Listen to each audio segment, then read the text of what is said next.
Film horor Kamboja yang disutradarai oleh Koudara Chan ini berkisah tentang Nuon, wanita muda yang mendapat julukan sebagai ibu dari kegelapan oleh penduduk setempat.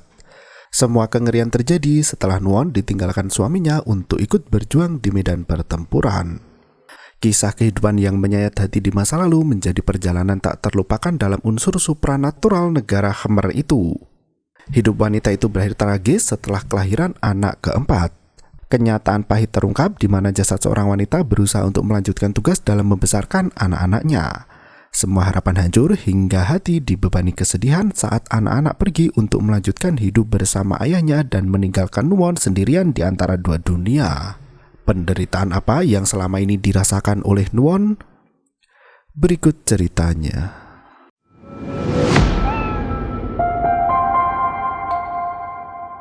Sore itu, Nuon tak mampu menahan air mata yang membasahi pipi. Ia memohon pada Duen, suami tercintanya, agar tidak pergi meninggalkan rumah. Naasnya, tangis Nuon tak mampu menghentikan tekad Duen untuk ikut menjadi garda depan pembela negara. Meski sang istri tengah berbadan dua, Duen hanya berpesan pada Nuon agar menjaga diri serta menjaga anak-anak mereka berdua. Setelah mencium kening istri tercinta, Duen pun menyusuri tangga sembari mengucapkan selamat tinggal. Tangis Nuon semakin pecah karena ia tak rela ditinggalkan sendirian dalam kondisi yang menyedihkan.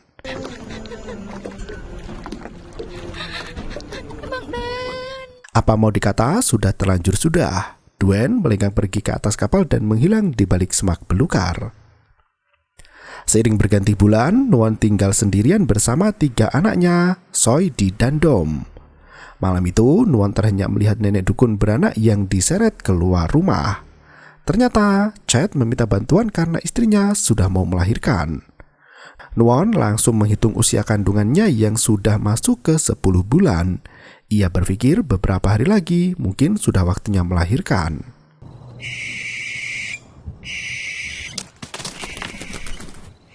Di ketakutan mendengar suara burung hantu yang menjerit. Nuon menyuruh anak keduanya untuk ikut makan bersama Soy. Sembari mengusap cincin kawinnya, Nuon menangis merindukan suami yang tak kunjung pulang. Tak berselang lama, perut Nuon terasa sangat kesakitan. Ia meminta Soy dan Di untuk menyusul nenek di kampung sebelah. Tampaknya Nuon sudah akan melahirkan. Sementara Dom, anak ketiga yang masih bayi, tak berhenti menangis hingga Nuon harus merangkak mendekati si anak bungsu bernama Dom.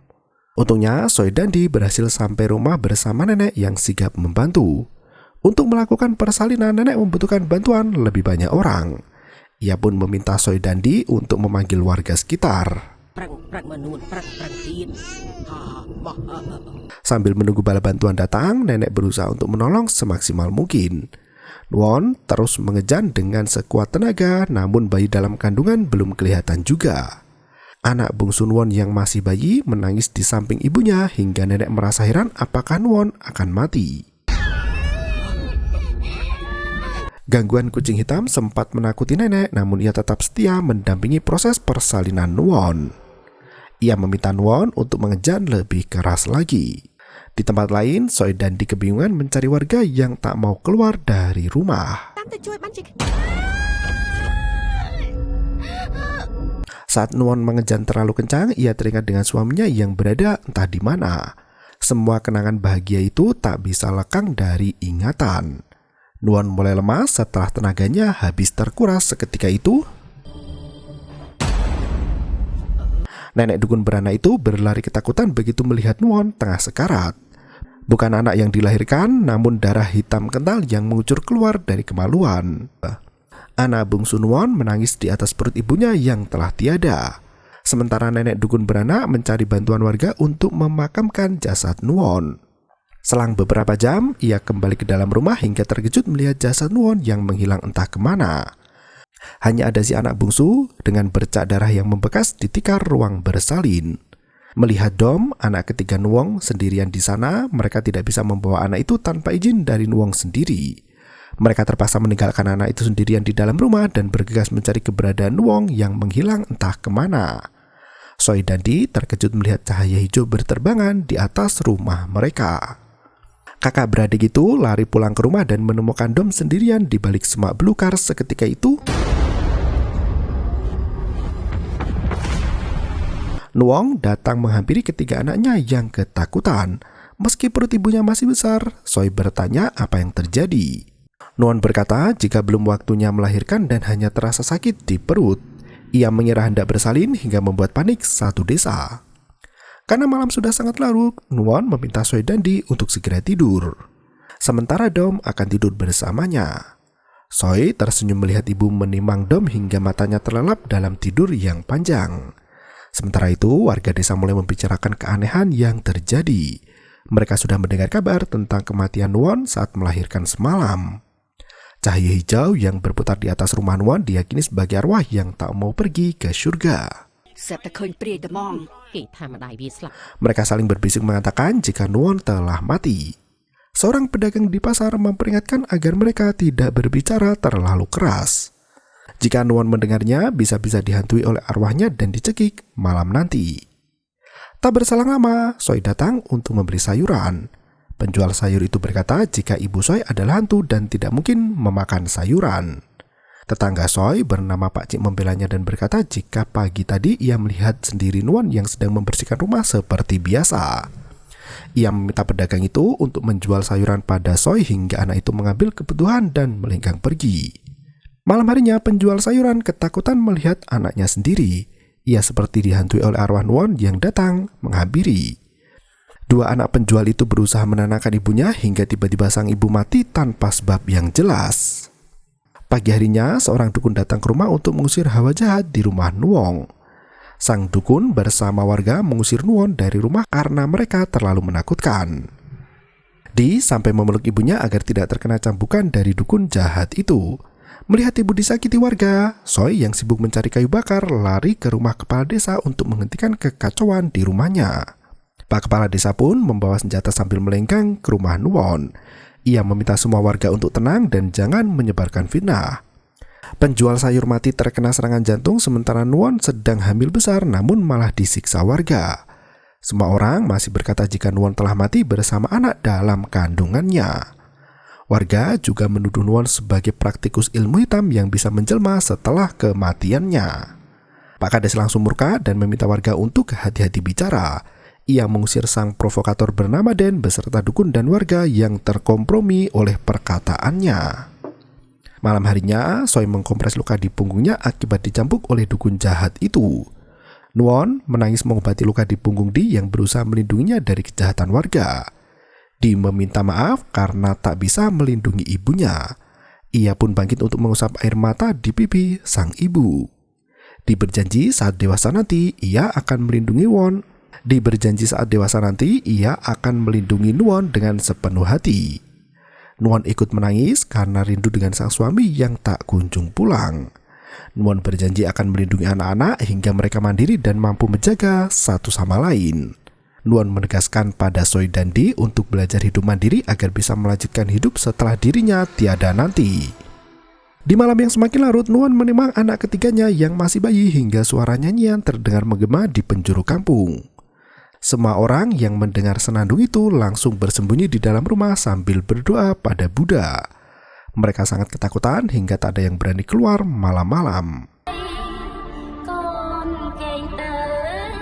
Pagi harinya saat Den sibuk bekerja di kebun, ia melihat Di bermain sendirian di teras rumah. Tiba-tiba pria itu lari kalang kabut ketakutan. Tak berselang lama, seorang biksu melintas di depan rumah untuk mengumpulkan derma. Soi dan Di memberikan semangkuk nasi untuk mendapatkan doa dari sang biksu. Setelah membaca doa, biksu itu membuka nasi derma pemberian Soi dan Di. Anehnya, nasi yang semula terlihat lezat kini berubah menjadi dedaunan kering. Biksu itu melenggang pergi meski sudah melihat wujud asli Nuon yang telah mati. Malam harinya, hujan sudah akan turun sementara jemuran belum dibawa masuk ke dalam rumah. Nuon masih sibuk menidurkan anak-anak. Ia terpaksa memanjangkan tangannya untuk mengambil kain jemuran itu. Di waktu yang sama, pasangan muda-mudi tengah bercinta di bawah semak belukar. Mereka melihat tangan manusia yang mencuntai panjang ke arah jemuran hingga membuat gadis itu ketakutan. Ia berkata ada sesuatu yang sangat panjang. Kekasihnya mengira jika otongnya yang terlalu panjang dan meminta wanita itu untuk menahannya. Ternyata mereka lari kalang kabut melihat penampakan hantu tangan panjang di rumah Nuwon. Pagi harinya saat anak-anak asik bermain di halaman, ibu mereka memperingatkan agar tidak bermain bersama Di atau Soi. Ibu berkata jika mereka berdua adalah anak hantu dan Nuwon bisa membunuh siapa saja tanpa kenal ampun. Di yang bersembunyi di bawah daun kering mendengar semua perkataan wanita itu. Ia mulai takut untuk pulang ke rumah karena meyakini ibunya adalah hantu. Soi kebingungan mencari adiknya itu dan membujuk Di untuk pulang bersamanya. Soi menegaskan jika ibu bukanlah hantu. Kalaupun ibu sudah jadi hantu, ia tak akan menyakiti anak-anaknya. Apalagi semua orang akan jadi hantu setelah mereka mati. Soi membujuk adiknya untuk segera pulang sebelum malam semakin larut. Sesampainya di rumah, Nuwon menimang anak-anaknya hingga Di terlelap tidur di pangkuan sang ibu. Soi mendekati Nuwon sembari bertanya apakah benar jika ibunya itu sudah berubah menjadi hantu. Nuwon menegaskan jika dirinya bukanlah hantu. Jika ia hantu, tentu jasadnya sudah membusuk. Nuwon meminta Soi untuk tidak mendengarkan omongan orang lain. Yang paling penting baginya, mereka bisa hidup dengan baik dan saling menjaga satu sama lain. Melihat Soi menangis, Nuwon langsung memeluk tubuh putrinya itu. Ia berpesan pada Soi agar senantiasa berbuat baik agar dibela oleh banyak orang. Saat tengah malam tiba, seorang warga lari ke hutan untuk buang air besar. Gadis itu mulai dengan buang air namun suara nyamuk mengusik ketenangan hati. Gadis itu buru-buru pergi hingga tak sengaja menginjak jasad manusia yang membusuk. Nuwon baru menyadari jika hari itu adalah hari kematiannya yang ketujuh. Warga langsung berbondong-bondong memeriksa mayat itu. Meski sudah dipenuhi belatung, warga meyakini jika mayat itu adalah jasad Nuwon yang mati saat melahirkan. Warga berencana untuk membuang mayat itu jauh dari kampung agar arwah Nuwon tidak lagi mengganggu. Saat Soi datang, warga mendesak anak itu untuk memeriksa pakaian yang melekat di tubuh mayat. Mereka hendak memastikan apakah jasad itu benar-benar mayat Nuwon. Soi terhenyak melihat tulang jari manis yang masih mengenakan cincin kawin mirip seperti ibunya. Ternyata saat Nuwon memanjangkan tangannya, Soi sempat terbangun dan melihat semua kengerian itu. Soi langsung berteriak kencang bahwa jasad itu benar ibunya. Warga merasa aneh dengan mayat yang sudah menjadi tulang belulang tanpa kulit dan daging meski baru 7 hari meninggal dunia. Mereka semakin yakin bahwa Nuwon mempraktekkan ilmu hitam agar bisa menampakkan diri ke dalam wujud manusia. Malam itu juga, warga berbondong-bondong mengubur jasad Nuwon secara layak di pemakaman desa. Soi dan Di menangis saat melihat tulang belulang itu berubah menjadi wujud ibu yang masih utuh. Pagi harinya, Soi berterima kasih pada kepala desa dan semua warga yang berbaik hati mengirimkan makanan. Pak Kades mengusap lembut kepala Soi seraya berkata jika ia sudah mengirim surat pada Duen agar segera pulang dan menjemput anak-anaknya. Ia hanya bisa menggelengkan kepala penuh iba ketika melihat Di sibuk menimang adik kecilnya Dom. Sepulang dari rumah Soi, Pak Kades berjalan melewati hutan hingga mendengar derap langkah kaki yang mengikuti. Ia berhenti dan menoleh ke belakang namun tak ada siapapun di sana. Saat ia hendak melanjutkan perjalanan, buah kelapa jatuh tepat di depan mata. Pak Kades termenung mengambil buah kelapa yang busuk itu. Chorm dan Cerm menepuk dari belakang sampai membuat Pak Kades terkejut bukan kepalang. Dua pemuda itu ketakutan melihat ke arah belakang Pak Kades. Mereka langsung lari meninggalkan Pak Kades tanpa mengatakan sepatah kata pun. Ternyata arwah Nuwon sengaja menampakkan diri untuk berterima kasih pada Pak Kades yang sudah menjaga ketiga anaknya di rumah. Ia meminta Pak Kades untuk menjaga anak-anak hingga Duen pulang kembali ke kampung halaman. Pak Kades yang ketakutan lari menyusul Cerm dan Chom, sementara arwah Nuwon hanya terdiam membisu. Sore harinya, Soi dan Di membersihkan kuburan ibunya sembari memanjatkan doa. Pagi berikutnya, Soi memergoki Den sedang menggali kuburan ibunya. Den berkata jika Nuwon telah membunuh ibu yang bekerja sebagai penjual sayuran di pasar. Soy merengek dan memohon agar pria itu tidak mengusik ketenangan arwah ibunya. Dan semakin murka dan berkata jika arwah ibunya tak akan tenang sebelum dendam terbalaskan. Soy masih berusaha melindungi makam ibunya, namun pria itu mendorongnya dengan kencang hingga tubuh Soy jatuh ke tanah. Dengan amarah yang menggebu dan berkata jika ia akan mengambil tengkorak Nuwon untuk dijadikan jimat. Seketika itu, sembari meminta maaf, Soy menegaskan tidak ada yang boleh merusak jasad sang ibu. Setelah mengerang kesakitan dan membalas serangan itu dan mulai merusak keperawanan Soy. Saat hendak melakukan kejahatan seksual dan mendengar suara aneh yang datang dari atas awan, ia menantang arwah Nuwon untuk menampakkan diri dan berhadapan dengannya satu lawan satu. Belum sampai penampakan itu muncul dan langsung kabur dan melarikan diri. Suara senandung Nuwon kembali terdengar disertai kabut tebal yang menghentikan langkah kaki Pak Den. Pria itu semakin ketakutan dan kembali menantang Nuwon agar segera menampakkan wujudnya seketika itu.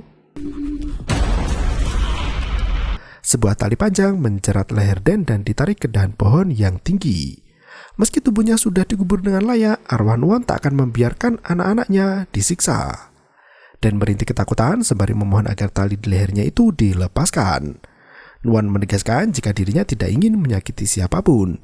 Ia hanya ingin melindungi anak-anaknya yang masih hidup. Ia menangis sembari bertanya mengapa Den tak henti mengusik keluarganya bahkan setelah ia mati dan masih sering berbuat jahat pada anak-anaknya. Soy melihat semua kejadian itu dan menangis di balik pepohonan. Nuwon menegaskan jika dirinya tidak pernah membunuh penjual sayuran itu. Ibu kandung Den memang meninggal karena terkena penyakit jantung. Den masih tak mau percaya dan menuduh Soy sebagai pembunuh ibunya. Nuwon semakin murka dan memperingatkan Den untuk tidak mengganggu anak-anaknya lagi. Seketika itu, Den terbangun setelah pingsan panjang. Ia ketakutan setengah mati hingga tubuhnya kejang dan menggigil. Warga menemukan Den jatuh pingsan di dalam hutan. Mereka menduga jika Den diganggu arwah Nuwon hingga pria itu kehilangan kewarasan. Warga kembali geram dengan teror mistis yang dilakukan Nuwon.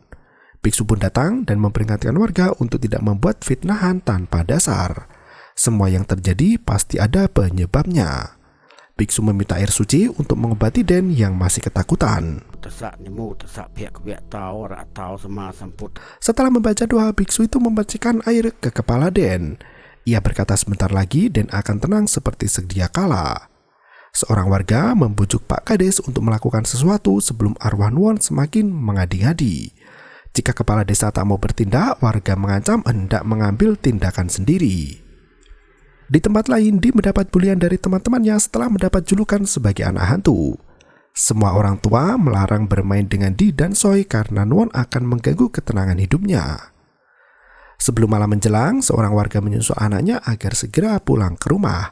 Ia berdalih arwah Nuwon akan segera menjelma dan mengganggu para warga di malam harinya. Di pulang dengan bersedih hati hingga Soy memberi nasihat agar adiknya tidak mendengarkan perkataan warga. Mereka harus tetap fokus pada hidup masing-masing agar tidak kelaparan dan mati kesepian. Soy mengaku sudah hampir kehabisan makanan. Ia sibuk menjual kue agar mendapat uang tambahan. Soy meminta Di untuk menjaga Dom di rumah saat ia berjualan kue di pasar. Di masih menangis karena dikucilkan warga. Ia bahkan tak punya teman satupun yang mau diajak bicara. Mereka semua takut pada Di karena memiliki ibu hantu yang sering menakut-nakuti manusia. Soy memeluk adiknya yang malang dan berkata jika suatu hari nanti warga akan mengerti bahwa ibu mereka adalah hantu yang baik. Nuwon mendengar semua itu dan ikut menangis dalam persembunyiannya. Pagi berikutnya, Soy mulai menjajakan kue di pasar dengan penuh semangat 45. Para penjual di sana mulai berbisik jika kue itu dibuat oleh hantu Nuwon.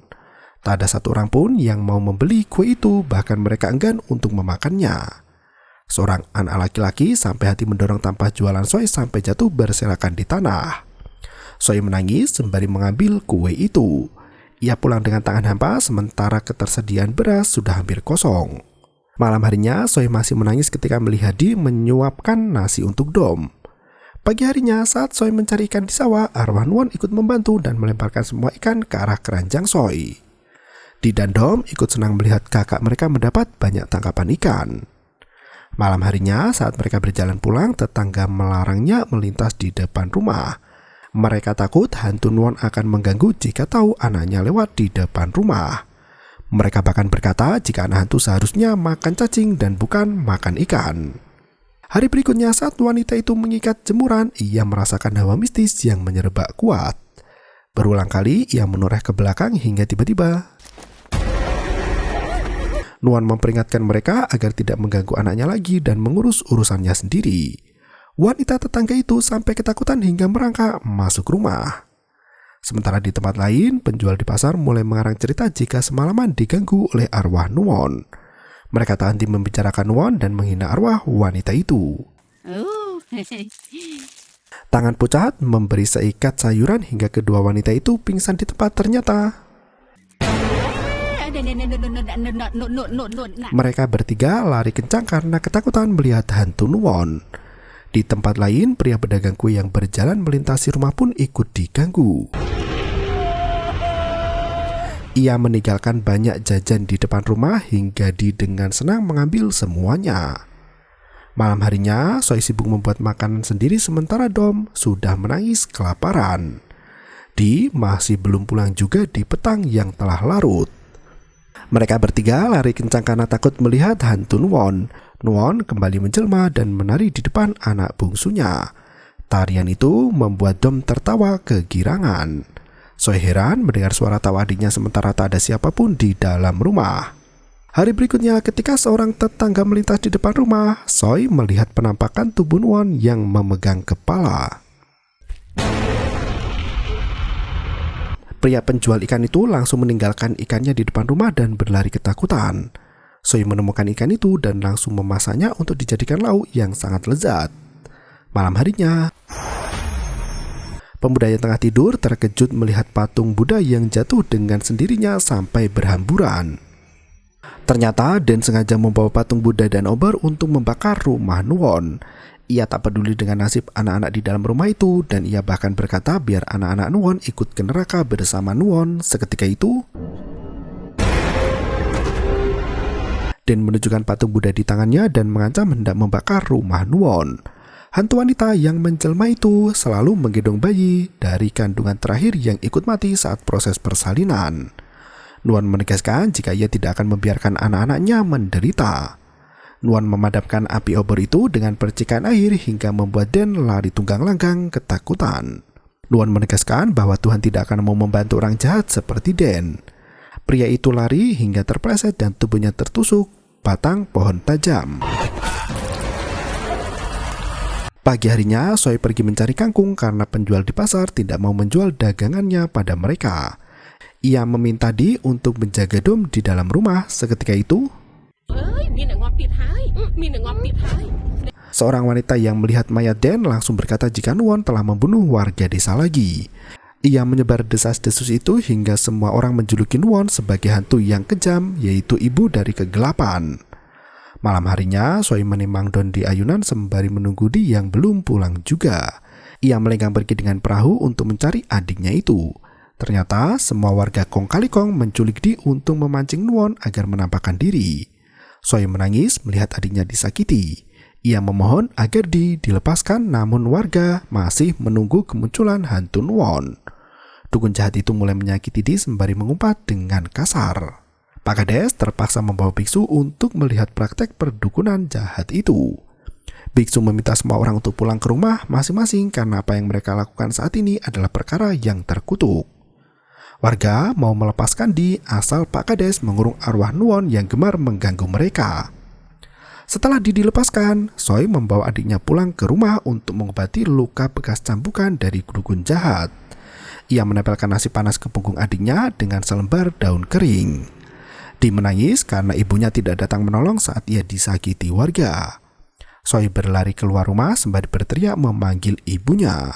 Ia meminta sang ibu untuk berhenti membuat huru-hara. Apa yang dilakukan Nuon ternyata membuat anak-anak kesusahan menjalani kehidupan. Soi lelah dibenci semua orang hanya karena ulah arwah ibunya yang gemar menakuti manusia. Ia hanya tak mau melihat adiknya menderita sementara ibu diam saja saat Di terkena cambukan. Sambil menangis, Soi mengusir ibunya pergi dan jangan mengganggu warga lagi. Nuan yang sembunyi di balik pepohonan ikut menangis. Ia tak menyangka nasib anaknya berakhir tragis. Soi kembali masuk ke dalam rumah untuk mengobati punggung adiknya. Tak berselang lama terdengar suara ketukan pintu disertai suara rintihan memilukan. Soi mengunci pintu rumah rapat-rapat dan mengusir arwah ibunya sendiri. Ia mengaku takut dengan hantu sang ibu yang terus-menerus meneror warga. Ia meminta Nuon untuk segera pergi ke alam baka. Pagi harinya, warga membentengi makam Nuon dengan tali suci. Mereka berencana untuk melenyapkan roh Nuon agar tidak mengganggu kedamaian mereka lagi. Pak Kades kembali mengingatkan warga agar tidak berbuat keterlaluan. Bagaimanapun juga, Nuon pernah menjadi bagian dari kampung mereka. Malam harinya, arwah Nuon tak bisa keluar dari benang suci itu hingga ia kebingungan. Apalagi Nuon bisa mendengar suara tangisan Dom dari kejauhan. Ia langsung bersimpuh memohon pada Buddha untuk dipertemukan dengan putra-putrinya yang terakhir kali.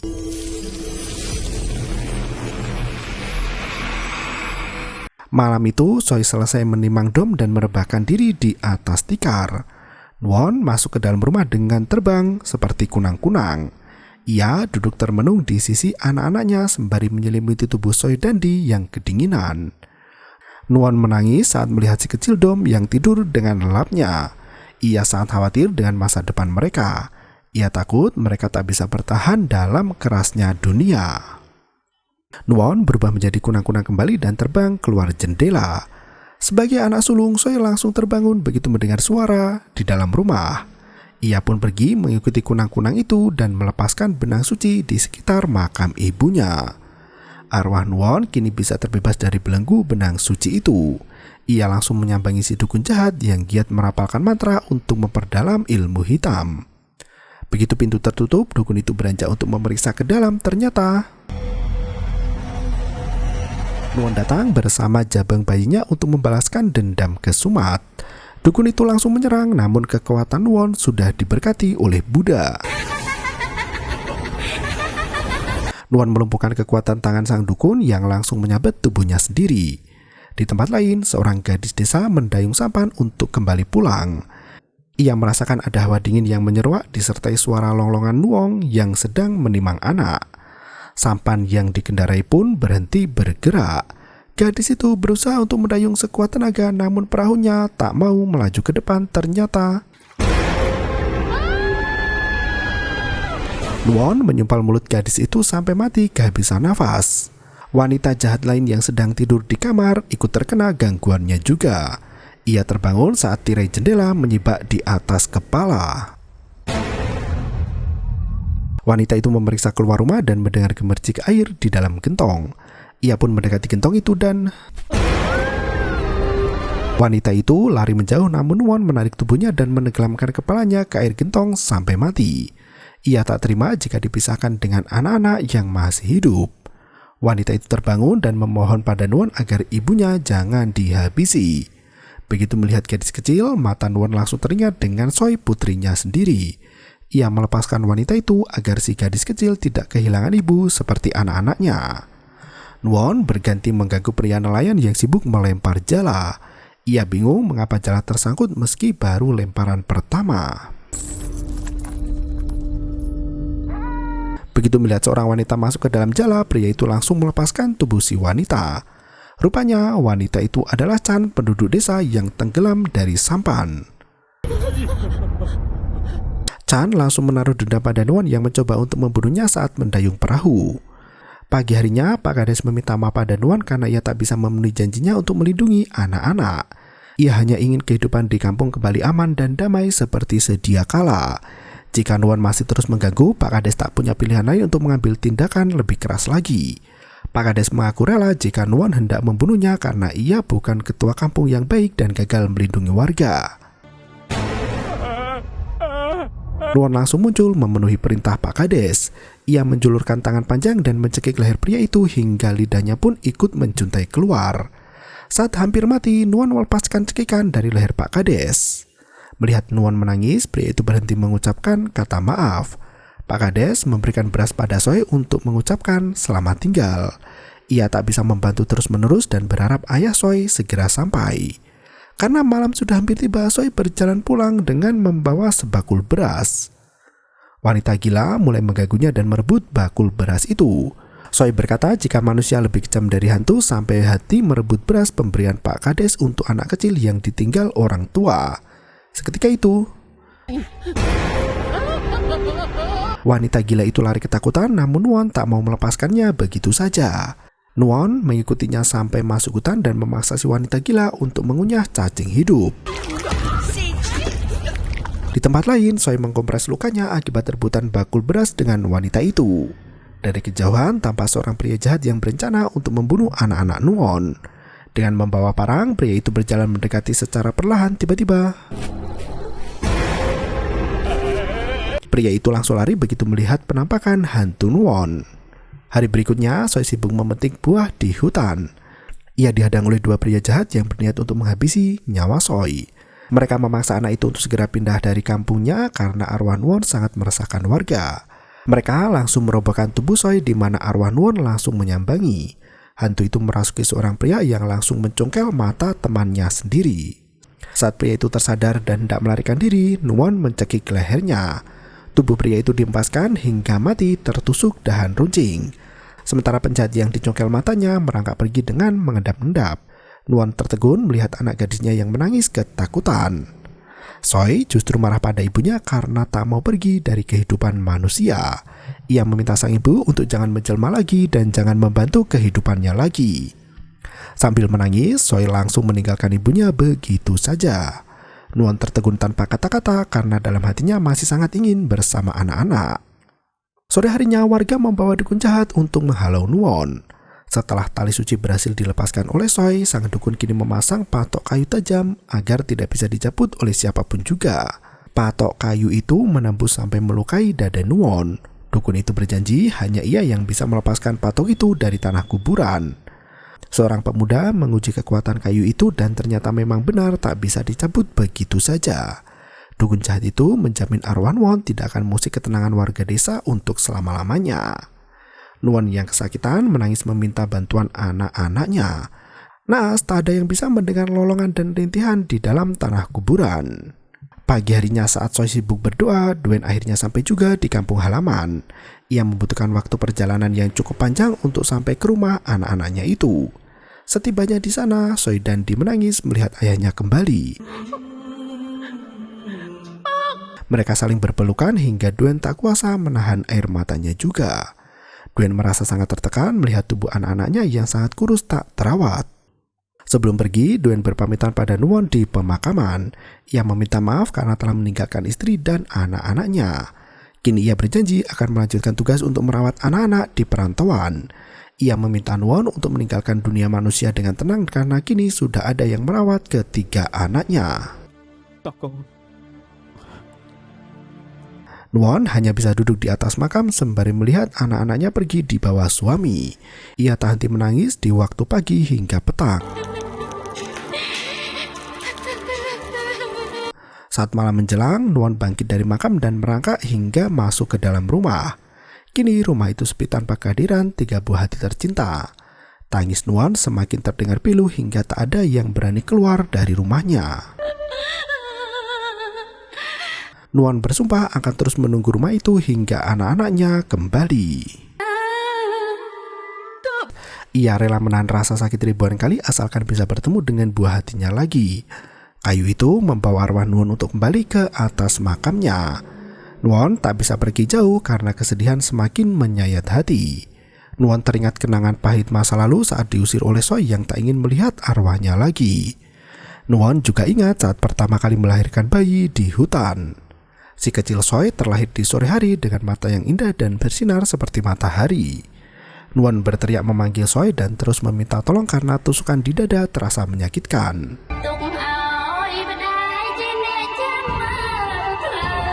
Pagi harinya, arwah Nuwon masih menunggu di teras rumah berharap anak-anak akan kembali pulang. Kenangan indah di rumah itu selalu terekam dalam benak dan tak akan pernah pudar. Malam harinya, Nuwon masih menunggu dan terus menunggu sembari meneriakkan nama anak-anaknya. Ia mengaku sangat rindu pada buah hati tercinta hingga tiba-tiba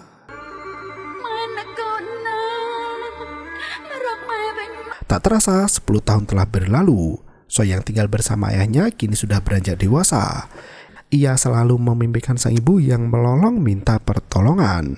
Saat hendak kembali tidur, Soy merasakan ada tetesan air yang menimpa keningnya. Ia mengintip ke lubang lantai kayu kamarnya. Seketika itu,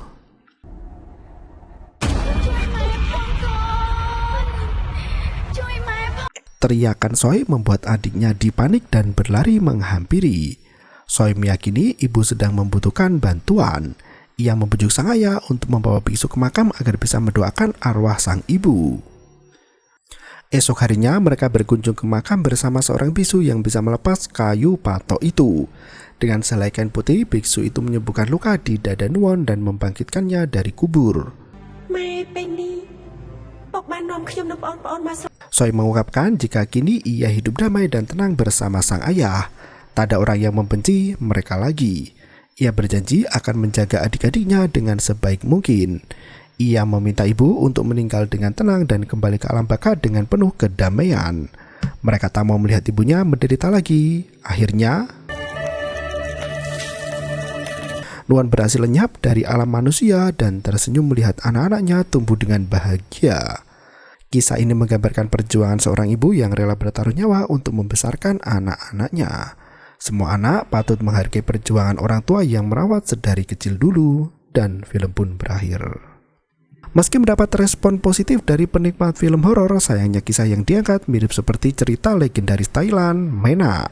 Kemiripan kisah tersebut membuat kontroversi panas yang membuat negara Kamboja dan Thailand saling blokir-blokiran. Mengingat letak negara yang bersebelahan, kesamaan akar budaya akan melekat kuat dan menciptakan istilah kebudayaan bersama. Kamboja sendiri memiliki banyak kesamaan budaya dengan Thailand.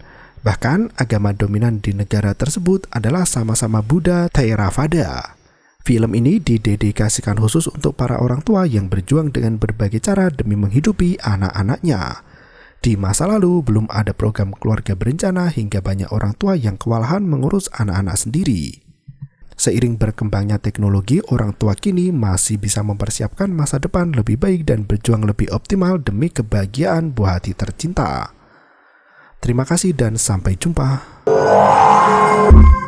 Yo, bermau itu ketarik.